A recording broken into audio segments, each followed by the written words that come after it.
Hello friends, स्वागत है आपका आपके अपने यूट्यूब चैनल ट्रिकी जीके में। दोस्तों, आज की इस वीडियो में हम आपके लिए बौद्ध धर्म से संबंधित सभी क्वेश्चन को लेकर के आए हैं और इस वीडियो में पूरे टॉपिक को कवर किया गया है। आप इस वीडियो को अंत तक जरूर देखें। बौद्ध धर्म से संबंधित सभी डाउट्स आपके इसी वीडियो में क्लियर हो जाएंगे। तो आइए बिना देरी किए स्टार्ट करते हैं। और वीडियो शुरू करने से पहले यदि चैनल पर नए हैं तो चैनल को सब्सक्राइब जरूर कर लेना, बेल आइकन को प्रेस कर लेना ताकि हमारी आने वाले वीडियो की नोटिफिकेशन आपके पास सबसे पहले पहुंचे। अगर वीडियो पसंद आए तो लाइक, कमेंट एंड शेयर जरूर करना। स्टार्ट करते हैं पहले क्वेश्चन से। पहला क्वेश्चन आपका है कि बौद्ध धर्म के संस्थापक कौन थे। तो आप जानते हैं कि एक बौद्ध धर्म भी होता है, अभी भी प्रचलित है और ये तिब्बत में बहुत ज्यादा माना जाता है बौद्ध धर्म। तो इनके संस्थापक कौन थे? गौतम बुद्ध जी थे। भगवान गौतम बुद्ध जी थे। ठीक है। और गौतम बुद्ध जी से संबंधित एक क्वेश्चन है जो मोस्ट इंपोर्टेंट है, वो ये है कि इन्हें एशिया का ज्योतिपुंज भी कहा जाता है, लाइट ऑफ एशिया। ये क्वेश्चन कई बार पूछा गया है कि लाइट ऑफ एशिया किसको कहा जाता है। तो ये कहा जाता है गौतम बुद्ध जी को। नेक्स्ट क्वेश्चन, गौतम बुद्ध जी का जन्म कब हुआ था? तो गौतम बुद्ध जी का जन्म हुआ था 563 ईसा पूर्व। आपको बता दें, एक होता है ईसा पूर्व और एक होता है ईसवी, यानी एक होता है बीसी और एक होती है एडी। बीसी का मतलब बिफोर क्राइस्ट, यानी ईसा मसीह जी के जन्मदिन से पहले की जो भी तारीखें होती है उसको हम बीसी से बोलते हैं। एडी बोलते हैं एनो डोमिनी, यानी ईसा मसीह के जन्मदिन के बाद की तारीखें, जैसे 1, 2, 3, 4, 5, 6 और आज हो गई कितने, अब 2024, इस तरह से। और उससे पहले तो जो था वो भी 1, 2, 3 ऐसे होता था, लेकिन वो माइनस में ऋणात्मक रूप में घटते हुए क्रम में था। तो यानी ईसा मसीह जी के जन्म दिवस से 563 साल पहले जन्म हुआ था गौतम बुद्ध जी का। और इनका जन्म कपिलवस्तु के निकट लुम्बिनी नामक ग्राम में हुआ था। और जन्म का प्रतीक पूछा जाता है कि इनके जन्म का प्रतीक कमल व सांड है। क्या है? कमल व सांड इनके जन्म का प्रतीक है। नेक्स्ट क्वेश्चन देखते हैं आपका।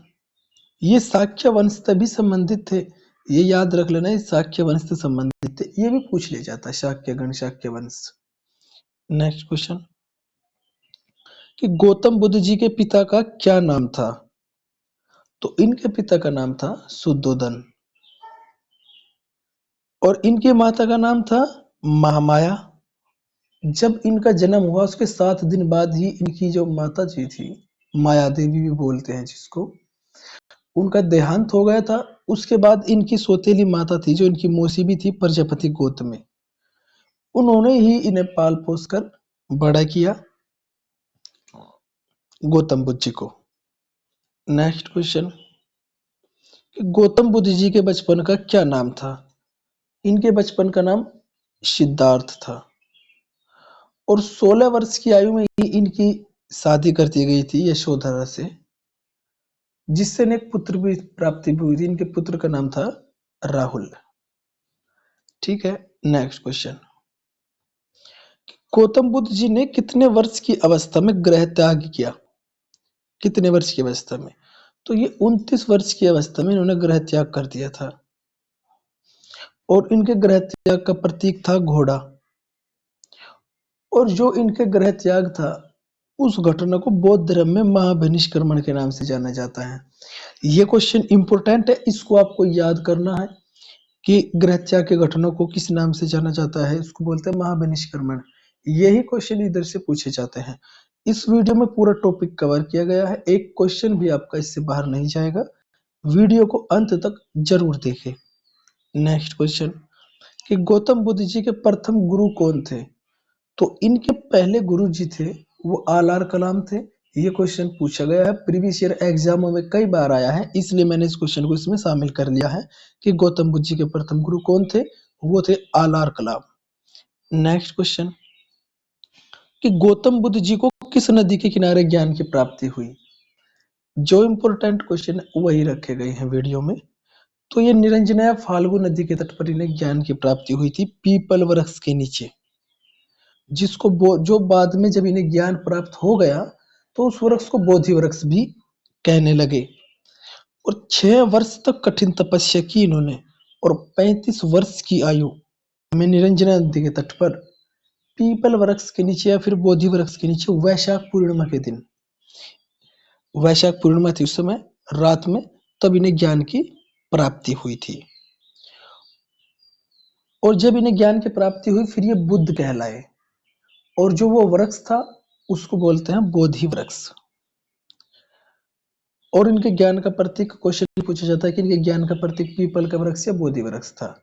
ठीक है, तो फाल्गु नदी या निरंजना नदी के तट पर पीपल वृक्ष के नीचे वैशाख पूर्णिमा की रात्रि में इन्हें ज्ञान की प्राप्ति हुई थी। नेक्स्ट क्वेश्चन कि गौतम बुद्ध जी ने प्रथम उपदेश कहाँ दिया था? तो इन्होंने अपना प्रथम उपदेश सारनाथ में दिया था। कहाँ दिया था? सारनाथ में। और इनका जो प्रथम उपदेश है ये इम्पोर्टेंट है। ये तो क्या बताए हम कितनी बार आ चुका है कि गौतम बुद्ध जी के प्रथम उपदेश को किस नाम से जाना जाता है? क्या कहते हैं उसको? बोलते हैं धर्मचक्र प्रवर्तन। धर्मचक्र प्रवर्तन के नाम से जाना जाता है प्रथम उपदेश को। इसे आप याद जरूर रखना। और इन्होंने जो अपने उपदेश दिए थे वो जनसाधारण की भाषा यानी आम लोगों की जो बोलचाली भाषा थी वो पाली भाषा थी, उसी में ही इन्होंने अपने उपदेश दिए थे। नेक्स्ट क्वेश्चन कि गौतम बुद्ध जी की मृत्यु कब हुई? तो गौतम बुद्ध जी की मृत्यु हुई थी आपकी कुशीनगर में 463 ईसा पूर्व। अब आप देखिए 563 ईसा पूर्व जो इनका जन्म हुआ, 463 ईसा पूर्व इनकी मृत्यु हो गई। तो टोटल ये 80 वर्ष की अवस्था में इनकी मृत्यु हो गई थी। और ये इनकी जो मृत्यु थी उसको बोलते हैं महापरिनिर्वाण। क्या बोलते हैं? महापरिनिर्वाण। ये बताया जाता है कि एक चुंद शासक था जिसके द्वारा जिसने गौतम बुद्ध जी को क्या दिया? जहर दे दिया था खाने में, जिसके कारण वो भोजन करने के बाद इनकी मृत्यु हो गई थी। ठीक है, और इनकी मृत्यु के बाद इनके जो शरीर थे अवशेषों को इनके 8 भागों में बांटा और 8 स्तूपों का निर्माण कराया गया। अब यहाँ से कई क्वेश्चन इंपोर्टेंट बनते हैं कि इनकी मृत्यु और निर्वाण दोनों के प्रतीक पता होने चाहिए। निर्वाण पर का प्रतीक इनका पद चिन्ह थे यानी पैरों के निशान इनके निर्वाण के प्रतीक थे। और इनकी मृत्यु का प्रतीक था स्तूप, जो इनकी मृत्यु के बाद में बनाए गए थे। तो स्तूप इनकी मृत्यु के प्रतीक हो गए और निर्वाण का प्रतीक इनके पैरों के निशान थे। और इस घटना को महापरिनिर्वाण के नाम से जाना जाता है। ठीक है, अब आप कहोगे कि निर्वाण क्या है? निर्वाण का मतलब होता है जब तृष्णा को खत्म कर दिया जाए, इंसान की तृष्णा या इच्छाओं को समाप्त कर लिया जाए, तो वही तभी निर्वाण की प्राप्ति हो जाती है। नेक्स्ट क्वेश्चन, बौद्ध धर्म में कितने पिटक है? तो बौद्ध धर्म में कितने पिटक है? तो बौद्ध धर्म में 3 पिटक थे। कौन कौन से? एक विनय पिटक है, सुत्त पिटक और अभिधम्म पिटक है। और तीनों के तीनों पिटक जो है वो पाली भाषा में ही लिखे गए हैं। कौन सी भाषा है? पाली भाषा। ये त्रिपिटक क्या है? इसमें जो है त्रिपिटक से हमें क्या प्राप्त होता है? बौद्ध धर्म के बारे में पूरी जानकारी मिलती है। जैसे महाभारत में महाभारत से संबंधित सभी, रामायण में रामायण से संबंधित, इसलिए त्रिपिटक से बौद्ध धर्म के बारे में सभी जानकारियां मिलती है। और इसमें 3 रत्न भी थे, 3 रत्न भी थे जिसको बुद्धम शंख के नाम से जाना जाता है। ठीक है, नेक्स्ट क्वेश्चन, क्या बौद्ध धर्म ईश्वर में विश्वास करता है? तो इसका जवाब है नहीं, ये ईश्वर में विश्वास नहीं करता। और जब ईश्वर में विश्वास नहीं करता तो आत्मा में भी विश्वास नहीं करता। केवल किस में विश्वास करता है? पुनर्जन्म में। ये केवल पुनर्जन्म मानता है कि पुनर्जन्म होता है, बस। बाकी ना ये ईश्वर में विश्वास करता और न ही ये आत्मा में विश्वास करता। आत्मा की कोई परिकल्पना भी नहीं है इसमें। नेक्स्ट क्वेश्चन कि पहली बौद्ध संगति किसके शासन काल में हुई थी? यहाँ से आपके इम्पोर्टेंट क्वेश्चन और भी ज्यादा हो गए हैं। तो पहली बौद्ध संगति अजातशत्रु के शासनकाल में हुई थी, जो आपका हर्यक वंश का शासक था। बिंबिसार का पुत्र था अजातशत्रु, ठीक है, जिसको शत्रु विनाशक भी कहते थे। इसी के शासनकाल में पहली बौद्ध संगति 483 ईसा पूर्व में हुई थी। तो 483 का मतलब आप जानते होंगे। 483 ईसा पूर्व में हुई थी। किसकी अध्यक्षता में? महाकश्यप। और कहां पर? गिरिव्रजीय राजगृह में हुई थी। गिरिव्रजीय राजगृह में हुई थी। पहली बौद्ध संगति हुई थी अजातशत्रु के शासनकाल में और महाकश्यप की अध्यक्षता में। नेक्स्ट, द्वितीय बौद्ध संगति कब हुई थी? तो वो 483 था, ये 383 है। 100 साल घटा दो तो 383 ईसा पूर्व हुई थी। और ये शबाकामी की अध्यक्षता में हुई थी। और किस शासक के काल में? कालाशोक के शासन काल में, वैशाली में ही हुई थी। द्वितीय बौद्ध संगति 383 में शबाकामी की अध्यक्षता में वैशाली में हुई थी। किस शासक के शासन काल में? कालाशोक के। नेक्स्ट क्वेश्चन, कि तृतीय बौद्ध संगति किसके शासन काल में हुई थी? तो तृतीय बौद्ध संगति हुई थी अशोक के शासन काल में, जो मौर्य वंश से संबंधित थे। अशोक बिंदुसार के पुत्र थे, इन्हीं के शासन काल में हुई थी तृतीय बौद्ध संगति। कहाँ हुई थी? पाटलिपुत्र में हुई थी। और 255 ईसा पूर्व में हुई थी। मोगली पुत्र तीस जो थे, इसकी अध्यक्षता में ये तृतीय बौद्ध संगति हुई थी। नेक्स्ट क्वेश्चन, कि चतुर्थ बौद्ध संगति कब हुई थी? तो चतुर्थ बौद्ध संगति हुई थी पहली शताब्दी में, यानी 100 वर्ष के अंदर हुई थी, पहली शताब्दी में। और चतुर्थ बौद्ध संगति जो है वसुमित्र या फिर अश्वघोष भी हम कह सकते हैं, उसकी अध्यक्षता में हुई थी कश्मीर के कुंडल वन में। कहां पर?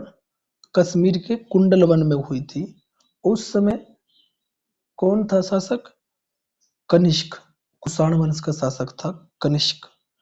उसके शासनकाल में हुई थी चतुर्थ बौद्ध संगति। कुछ लोग ये भी मानते हैं कि एक पांचवी बौद्ध संगति भी हुई थी, हर्षवर्धन के शासनकाल में हुई थी कन्नौज में। तो इसको भी आप याद रख लेना। नेक्स्ट क्वेश्चन, कि बौद्धों का पवित्र त्योहार कौन सा है? तो बौद्धों का पवित्र त्योहार कौन सा है? वो है वैशाख पूर्णिमा, जिसको हम बुद्ध पूर्णिमा के नाम से भी जानते हैं। और ये इतना फेमस इसलिए है क्योंकि इसी दिन गौतम बुद्ध जी का जन्म हुआ था और वैशाख पूर्णिमा में ही उन्हें ज्ञान की प्राप्ति हुई थी और वैशाख पूर्णिमा में ही उन्हें महापरिनिर्वाण की प्राप्ति हुई, अर्थात उनकी मृत्यु हो गई थी। ये इसलिए फेमस है। नेक्स्ट, कि बुद्ध ने अपने सर्वाधिक उपदेश कहाँ दिए? तो इन्होंने अपने सर्वाधिक उपदेश दिए थे श्रावस्ती में, जो कौशल की राजधानी थी श्रावस्ती, वहां पर उन्होंने अपने सर्वाधिक उपदेश दिए। तो ये थे आपके बौद्ध धर्म से संबंधित सभी क्वेश्चन। इसमें सभी क्वेश्चन को शामिल किया गया है, जितने भी इंपॉर्टेंट क्वेश्चन थे वो सब इसमें शामिल हैं। और इसमें बाहर आपका एक क्वेश्चन आएगा नहीं, जो भी क्वेश्चन ही आएगा आपका यहीं से ही, इसी वीडियो से ही आपका सबका काम चल जाएगा, इसी से ही। तो अगर वीडियो पसंद आई हो तो चैनल को सब्सक्राइब जरूर कर लेना।